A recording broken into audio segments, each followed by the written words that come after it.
Good morning. Do you think back the last time that you disappointed someone? That they had an expectation of you and somehow you didn't live up to that expectation. You did your best, but they were disappointed and they told you. And when that happens, sometimes it can blur the lines between what other people expect and their disappointment and what we expect of ourselves. And we can sometimes make it personal. We can take on their disappointment in us.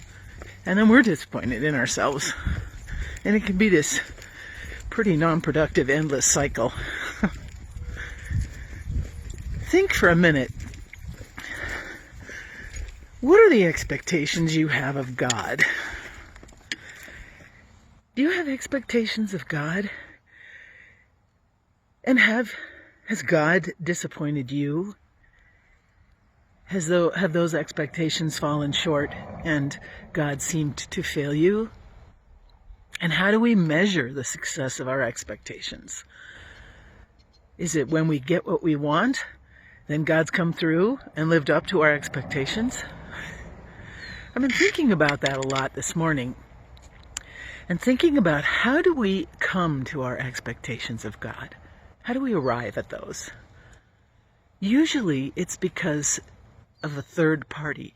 Someone else has told us about God, told us about what we can expect or what we should believe. And when God doesn't live up to what we've been told God should be doing, that's when the expectations are dashed. And we're disappointed, frustrated, maybe even angry. Maybe even so disappointed that we separate ourselves from God for a good long time. Can you imagine what it would be like? I mean, what if the only way you got to know me was through a third party's description?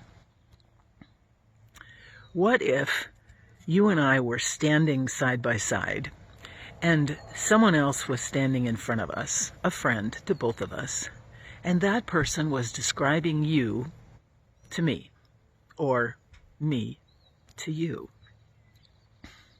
What if that were the only way that we got to know each other was through a third party? And I think sometimes that's what happens with God. We have third parties that tell us about God. We have Scripture. We have saints, we have holy people, mystics, we have people who are online, and we have lots of people who have ideas about who God is. And we develop our expectations and often our entire relationship on what a third party has told us about God. And imagine if I heard someone describing myself to you and I couldn't clarify any misconceptions. I couldn't step in and say, yeah, but wait. And you had to develop your entire relationship with me based on what this third person was telling you. So when God fails for us in our own minds or doesn't meet our expectations, what do we do with that? What do we do with that feeling? Do we give up? We might be tempted to. I'd say the better choice would be to take that disappointment, that frustration, that anger, hurt in the way God didn't live up to our expectations and talk about it with God. Talk about it with God. Discuss it with God. And then listen. Don't just read God the Riot Act. Listen. Listen to have a fuller picture develop.